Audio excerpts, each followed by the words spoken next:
الشفاعة هب لنا بالقيامة مشفقا ولنا يا سيدي خير النبي.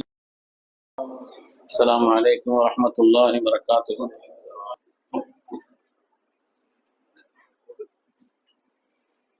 அல்ஹம்துலில்லாஹ். கண்ணியமிக்க பெருமக்களே, இன்று ஓதப்பட்ட சூரத்துல் பக்ராவினுடைய பல வசனங்களிலே அல்லாஹ் தஆலா தொழுகையை பற்றி நமக்கு அல்லாஹ் சொல்லி காண்பிக்கிறான். குர்ஆன் ஷரீஃபிலே நூற்றுக்கணக்கான இடங்களில் வலியுறுத்தப்பட்ட ஒரு கடமை. பயான் சொன்னாலே ஏதோ புதுசான விஷயங்களா சொல்லணும், வித்தியாசமான ஒண்ணா இருக்கணும், இன்னைக்கு ஒரு புது சப்ஜெக்ட் அசரத், இன்னைக்கு புது விஷயம் அப்படின்னு மாத்திரம் நினைச்சுக்கிட்டே இருக்கக்கூடாது. தொழுகைங்கிறது இருக்குதே, எல்லா காலகட்டத்திலும் எல்லா நிலையிலும் எல்லாரும் செய்ய வேண்டிய ஒரு மகத்தான கடமை. அது விஷயத்துல கவனம் இல்லாமல் எந்த காலத்திலும் நாம் இருந்துவிடக் கூடாது.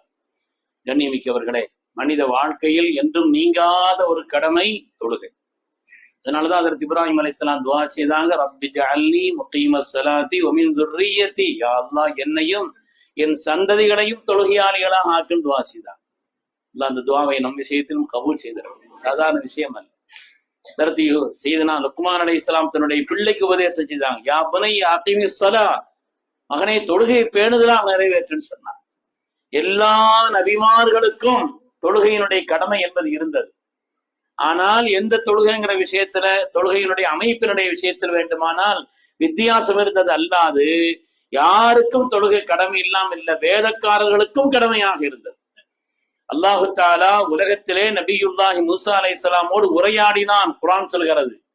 அந்த உரையாடலின் வழியாக அல்லாஹ் சொன்ன முதல் கட்டளை அகிமிஸ் ஸலாத லிذிக்ரி, என்னை நினைவு கூறுவதற்காக நீங்கள் தொழுகை நிறைவேற்றிக் கொள்ளுங்கள்.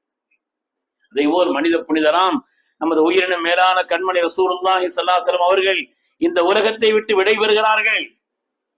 கானத்து ஆம்மத்து வஸியத்து ரசூலில்லாஹி ஹீன ஹதரத்துல் வஃபாத், அவருடைய வஃபாத் ஏற்பட்ட அந்த சமயத்தில் ஸல்லல்லாஹு அலைஹி வஸல்லம் அவருடைய வஸியத், அடிக்கடி அடிக்கடி அடிக்கடி அவர்கள் செய்த உபதேசம், அவங்களுக்கு அந்த நேரத்துல சக்கராத் இழுத்து கொண்டிருந்த அந்த கட்டத்திலே ஹஜ்ரத் ரசூலுல்லாஹி ஸல்லல்லாஹு அலைஹி வஸல்லம் நிலை எப்படி இருந்தது? அவருடைய அன்பு தோழரும் ஸல்லல்லாஹு அலைஹி வஸல்லம் ஹாதிமுமான ஹஜ்ரத் சையதுனா அனஸ் ரலியல்லாஹு அன்ஹு சொல்கிறார்கள், நான் ஸல்லல்லாஹு அலைஹி வஸல்லம் காது கிட்ட வச்சு என்னுடைய காதை கொடுத்து கேட்டேன். அப்பொழுது ஸல்லல்லாஹு அலைஹி வஸல்லம் ஸலாத்து வமா மலக்கத் ஐமான், தொழுகையை பற்றி கொள்ளுங்கன்னு சொன்னாங்க.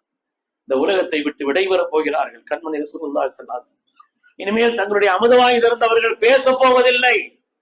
அப்படியானால் இந்த உம்மத்திற்கு எவ்வளவு முக்கியமான ஒரு விஷயத்தை, எவ்வளவு அழுத்தமான ஒரு விஷயத்தை, சொல்ல வேண்டிய விஷயத்தை சொல்லி இருக்கிறார் என்பதை அருமையான பெருமக்களே நாம் எண்ணி பார்க்க வேண்டும். அதனாலே நாம் சிறு வயதிலிருந்தே பிள்ளைகளை பழக்க வேண்டும்.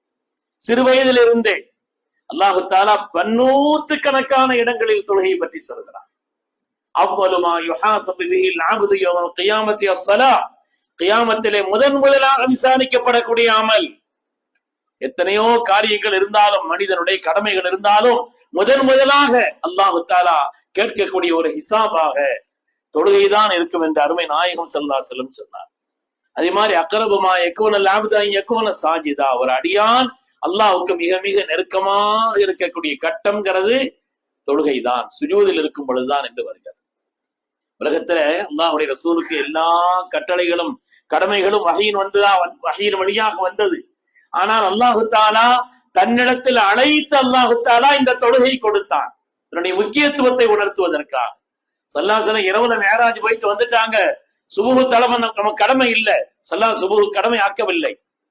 அன்னைக்கு சுபுஹ்ல இருந்து தொழுகை கடமையாகல, தொழுகை கடமையானது லுஹரில் இருந்துதான். ஏன்னா ஜிப்ரீல் அலைஹிஸ்ஸலாம் வந்தார்கள், பூமிக்கு வந்தார்கள். 2 நாட்களும் ஸல்லல்லாஹு அலைஹி வஸல்லமுக்கு தொழுகையை இப்படித்தான், அதனுடைய ஆரம்ப நேரம் எது, அதனுடைய கடைசி நேரம் எது.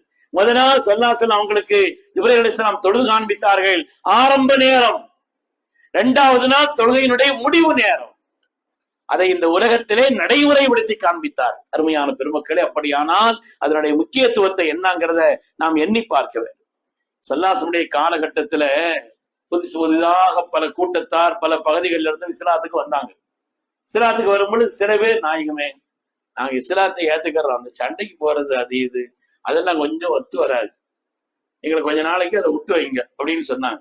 ஸல்லல்லாஹு சொன்னாங்க, அவங்க ஈமான் கொண்டு கொஞ்சம் நாளானா அதுக்கப்புறம் ஈமானுடைய பிரகாசம் ரொம்ப சரியாயிரும். சரின்னு சொல்லி அதை நிபந்தனை ஏத்துக்கிட்டாங்க. இது மாதிரி பலவிதமான நபர்கள் பலவிதமான நிலைகளை சொல்லும் பொழுது அவங்க சொன்ன அந்த நிபந்தனைகளை மார்க்கத்தினுடைய இந்த சில காரியங்கள்ல சலுகை கொடுத்து சரின்னு சொன்னாங்க, பின்னால சரியாயிட்டாங்க. அப்படி ஒரு கூட்டம், சகீப் என்ற ஒரு கூட்டம் ஸல்லல்லாஹு வந்தாங்க. அவங்க சொன்னாங்க, அவங்களும் அதே மாதிரி நான் யுத்தத்துக்கு போறேன். சரி சரி அப்படின்ட்டாங்க. சரி நீங்க ஈமான் கொள்ளுங்க அப்புறம் பாத்துக்கிறோம்.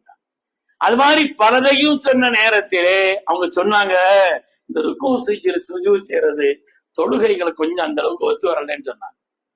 தொழுகை எங்களுக்கு அந்த அளவுக்கு ஒத்து வரலன்னு சொன்னாங்க. ஸல்லல்லாஹு சொன்னாங்க, லா கைர ஃபீ தீனின் லைஸ ஃபீஹி ருக்கூஉன் வலா சுஜூதுன். ருக்கு சுஜூத் இல்லாத இந்த தீனில் எந்த கைரும் இல்லை, அப்படியானால் நீங்க ஈமான் கொள்ள வேண்டியதில்லை என்றார். என்றால் அதனுடைய முக்கியத்துவம் என்ன என்பதை பெருமக்களை நாம் உணர வேண்டும். ஏதோ அடிக்கடி நம்ம செய்யறோங்கிற காரணத்தினால் அதனுடைய முக்கியத்துவம் குறைந்து விடாது. மூச்சு காத்து இல்லாம மூச்சு விட முடியாது.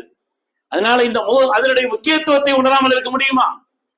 அது எவ்வளவு முக்கியத்துவமானது. அது மாதிரி தொழுகைங்கிறது இந்த தீனிலே அதற்குண்டான முக்கியத்துவங்கிறது சாதாரணமானது.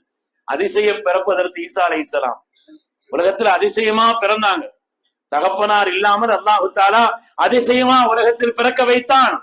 தாயின் மீது சந்தேகப்பட்டார்கள். நீண்ட வரலாறு, குர்ஆனுடைய வரலாறு. அதற்கு செய்தனா மரியம் அலைஹிஸ்ஸலாம் அவர்கள் பிள்ளையை தான் காமிச்சாங்க. வகான ஃபில் மஹதி சபியா, தொட்டுள்ள இருந்தாங்க புள்ள. இந்த பிள்ளைகிட்ட கேளுங்கன்னாங்க. குர்ஆன் சொல்கிறது, அந்த நேரத்தில் பிள்ளை தொட்டிலே இருந்த நேரத்தில் அவர்கள் வாய் திறந்து பேசினார்கள். கால இன்னி அப்துல்லாஹ், நான் அல்லாஹ்வுடைய அடிமை, அல்லாஹ் எனக்கு வேதத்தையும் என்னை நபியாக ஆக்கி இருக்கிறான் என்று சொல்லிவிட்டு சொன்னாங்க, வா உஸானி பிஸ்ஸலாஹ், தொழுகையை கொண்டு அல்லாஹ் எனக்கு வசியத்து செய்திருக்கிறான். தொழுகை கொண்டும் ஜகாத்தை கொண்டும் மாதும் துஹய்யா, நான் ஹயாத்தாக இருக்கும் வரை, நான் ஹயாத்தாக இருக்கும் வரை என்றால் உலகத்தில் அதிசயமாக பேசிய ஹதரத் சய்யிதுனா ஈசா அலைஹிஸ்ஸலாமுடைய அந்த பேச்சினுடைய வார்த்தையும் மார்க்கத்தினுடைய அடிப்படை கடமையாக இருந்தது என்பதை பார்க்கிறோம். தொழுகைன்னு சொன்னாலே சலாத்துங்கிற வார்த்தை, சலாத்துன்னா சிலத்திலிருந்து வந்ததுன்னு சொல்லுவாங்க. சிலத்துன்னா சேருதல், இணையுதல். சிலத்தின் பைனல் ஆப்தி வரம்பி, அடியானுக்கும் அல்லாஹுக்கும் மத்தியில் உண்டான இணைப்பு அதுதான் சொல்லுவாங்க. அல்லாஹுக்கும் அடியானுக்கும் மத்தியிலே உண்டான இணைப்பு அதுதான். எல்லா மேன்மைகளையும் அல்லாஹ் அதுலதான் வச்சிருக்கிறான். எல்லாத்தையும் விசாலமான ரிஸ்க் வேணுமா,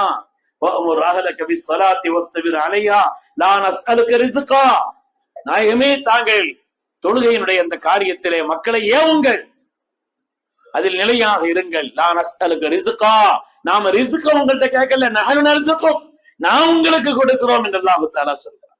நாம் கொடுக்கிறோம் என்றால் ஃபைன்னல்லாஹ் யஅதி பிர்ரிஸ்கி மின் ஹைது லா தஹ்தஸிப், யார் தொழுகை பேணுதலா இருக்கிறார்களோ அறியாத விதத்தில் எல்லாம் அல்லாஹ் ரிஸ்கை கொடுப்பான் எழுதுறான்.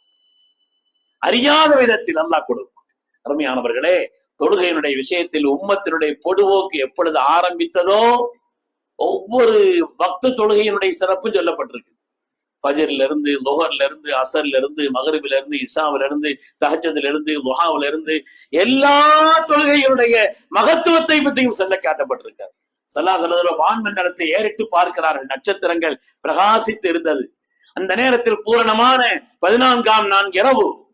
ஸல்லல்லாஹு சொன்னாங்க, கியாமத்தினுடைய நாளையில் முஃமின்கள் எல்லோரும் ரப்பை சந்திப்பார்கள். இந்த லைலத்துல் பத்ரில் நாம் அதை பிரகாசமாக பார்ப்பதை போலன்னு சொன்னாங்க.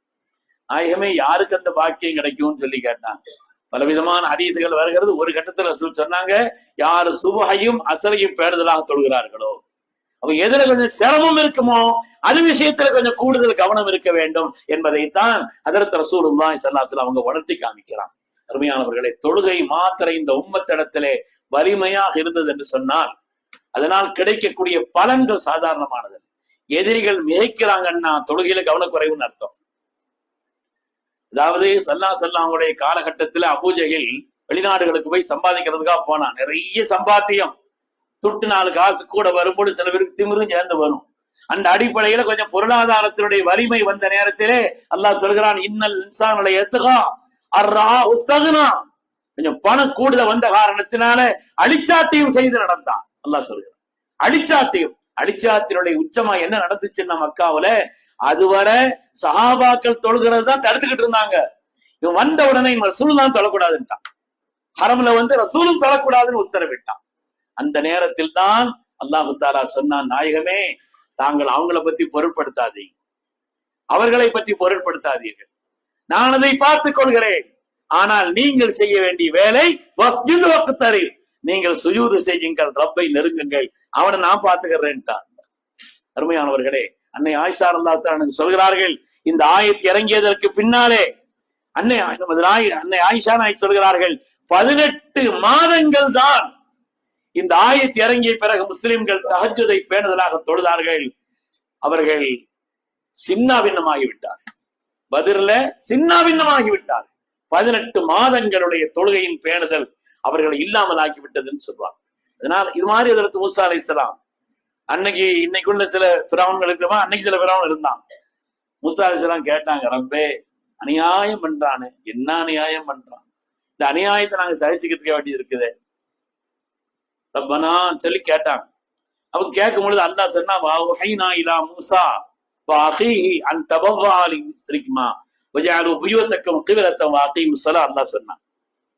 ஹஜ்ரத் மூசா அலைஹிஸ்ஸலாமுக்கு ரப்பு சொன்னான், வஹைனா இலா மூசா வஅஹீ, மூசா அலைஹிஸ்ஸலாமுக்கும் ஹாரூன் அலைஹிஸ்ஸலாமுக்கும் நாம் சொன்னோம், உங்களுடைய நிலைகளை தொழுகும் இடங்களை நீங்கள் பேணுதலாக்கிக் கொள்வதோடு மூமின்களுக்கு சோபனம் சொல்லுங்க, தொழுகையை நீங்களும் பேணுதலா இருங்க, மூமின்களுக்கும் அந்த விஷயத்தில் கட்டளையிடுங்கள் என்று அல்லாஹு தஆலா இந்த ஆயத்தை இறக்கினா. இந்த ஆயத்தை இறக்கிய நேரத்தில் தான் கொஞ்ச காலகட்டம் ஃபிரௌனுடைய பட்டாளமும் 6 லட்சம் படைகள், பெருமக்களே 6 லட்சம் படைகள் நைல் நதி மூழ்கியது என்பது வரலாறு. நைல் நதியால் மூழ்கி கூபத்து ஸலாத்துல் முஃமினீன், மூமின்களுடைய தொழுகையின் வலிமை என்று சொல்வார்கள். அதனால நாம் எல்லோரும் நம்முடைய பிள்ளைகளுக்கும் பேணுதலான முறையிலே, நேமமான முறையிலே தொழுகையை பற்றி, தொழுகையை நேமமாக செய்வதை பற்றி, சிரமமான காலங்களில் தொழுவதை பற்றி, ஜமாத்தோடு தொழுவதை பற்றி ஒவ்வொரு விஷயத்திலையும் குர்ஆன் மிக மிக விரிவாக சொல்லி காண்பிக்கிறது. எனவே அல்லாஹ் குர்ஆனிலே இன்று ஓதப்பட்ட வசனத்தில் சொல்வதை போல் ஹாஃபிது அலஸ் ஸலவாத், தொழுகையில் பேணுதலாக இருங்கள், கவனமாக இருங்கள் என்று அல்லாஹ் சொல்றான். அல்லாஹ் தஆலா அப்படிப்பட்ட கவனம் உள்ளவர்களாக நம் எல்லோரையும் ஆக்கி அருள்வானாக. நம்மையும் நம் சந்ததிகளையும் நம்மை சார்ந்தவர்களை குடும்பத்தில் எல்லோரும் வேண்டுதலான முறையில தொழக்கூடிய நன்மக்களாக அல்லாஹ் நம்மை கபூல் செய்தருள்வானாக. ஆமீன் ஆமீன் யா ரப்பல் ஆலமீன். வ ஆகிரு தஅவானா அனில் ஹம்துலில்லாஹி ரப்பில் ஆலமீன்.